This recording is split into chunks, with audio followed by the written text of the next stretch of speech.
الكريم أما بعد. InsyaAllah pagi ini kita dengar beberapa buah hadis mengenai salat. Mudah-mudahan bermanfaat bagi kita insyaAllah. An Jabirin radhiyallahu anhu qala rajulun lin nabi sallallahu alaihi wasallam inna fulanan yusalli fa idza asbaha saraqa qala sayanhahu ma yaqul.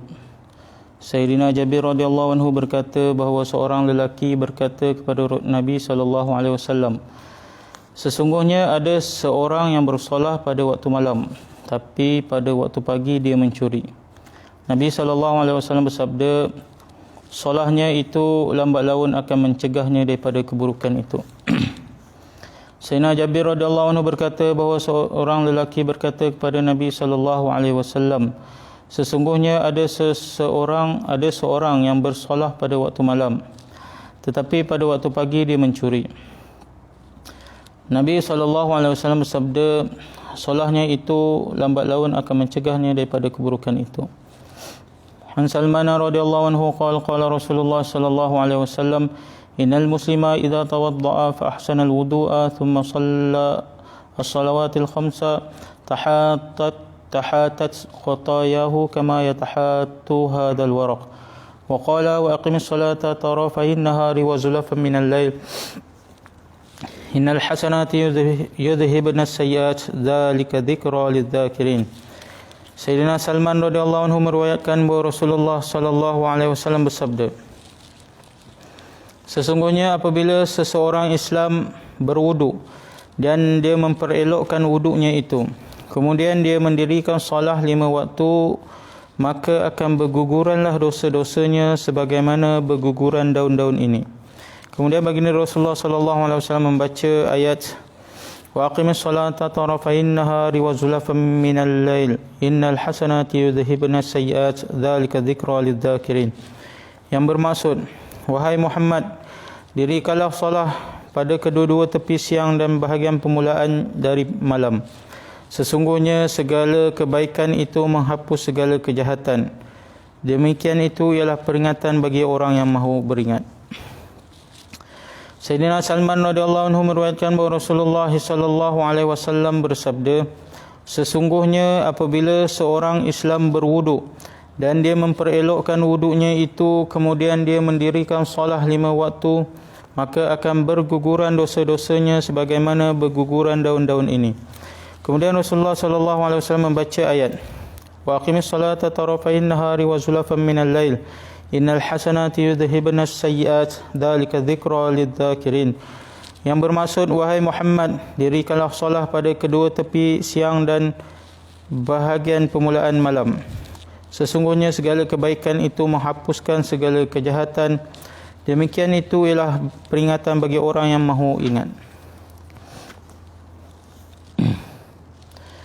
An Abi Hurairah radhiyallahu anhu anna Rasulullah sallallahu alaihi wasallam kana yaqul as-salawatul khamsu wal jum'atu ila al-jum'ati wa ramadhanu ila ramadhana mukaffiratu ma bainahunna idza ijtanabal kaba'ir.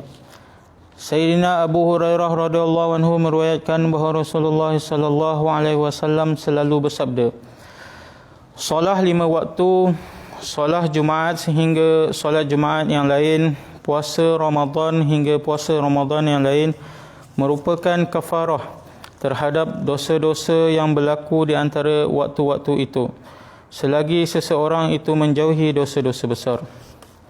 Sayyidina Abu Hurairah radhiyallahu anhu meriwayatkan bahawa Rasulullah sallallahu alaihi wasallam bersabda,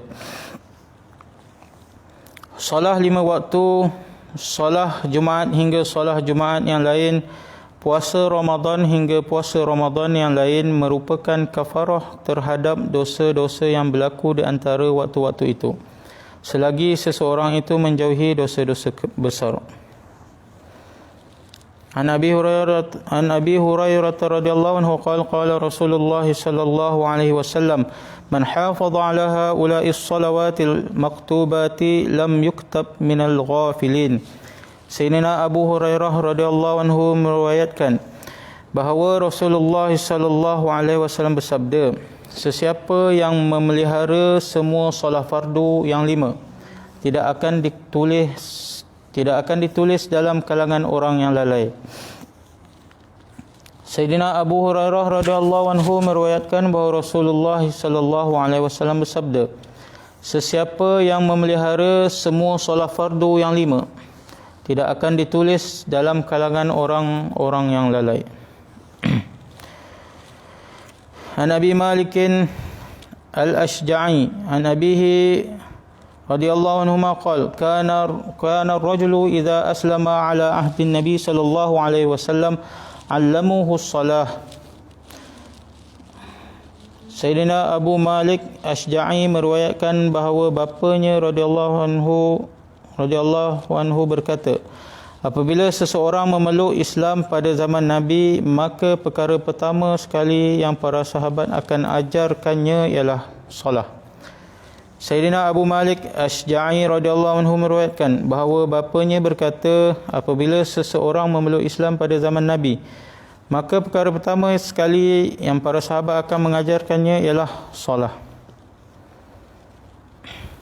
An Abi Umamah radhiyallahu anhu qala qila ya Rasulullah ayyud du'a asma', qala jawful layl al-akhir wa dubur as-salawatil maktubat. Sayyidina Abu Umamah radhiyallahu anhu meriwayatkan bahawa ada orang bertanya, ya Rasulullah, doa mana satukah yang lebih cepat dikabulkan Allah? Baginda Rasulullah sallallahu alaihi wasallam bersabda, doa pada waktu akhir malam dan selepas setiap solat fardu. Sayyidina Abu Umamah radhiyallahu anhu meriwayatkan bahawa ada seorang bertanya, ya Rasulullah, doa mana satukah lebih cepat dikabulkan? Baginda Rasulullah sallallahu alaihi wasallam bersabda, doa pada waktu akhir malam dan selepas setiap solat fardu. InsyaAllah kita telah dengar beberapa buah hadis mengenai solat. Mudah-mudahan kita dapat amal dan kita sampaikan insya-Allah. Subhanallah bihamdihi subhanakallah.